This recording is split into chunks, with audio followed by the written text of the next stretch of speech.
আগৰে ঘৈণীয়েকৰ ভেজাল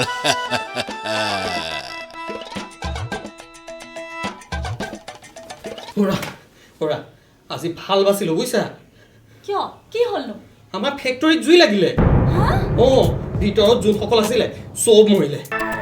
ও মাই গড কেজন মৰিছে কিবা খবৰ পাইছানে কাৰখানাত মোৰ বাদে 14 জন আছিল সব মৰিলে কাৰখানা মালিকে কৈছে এতিয়া জুন সকল মৰিলে তেওঁলোকৰ প্ৰতিজনকে 10 লাখ টকা দিব তোমাৰ বাহিৰ সব মৰিল তুমি কেনেকৈ বাচি থাকিলা আহা ভাগ্য ভাল মোৰ সেই সময়তে মই সিগাৰেট খাবলৈ বাহিৰলৈ গৈছিলো আৰু সেই সময়তে জুই লাগিলে সেই কাৰণে মই সদায় কওঁ সিগাৰেট নাখাবা সিগাৰেট যে স্বাস্থ্যৰ কাৰণে হানিকাৰক কিমান বাৰ তোমাক মই কম হা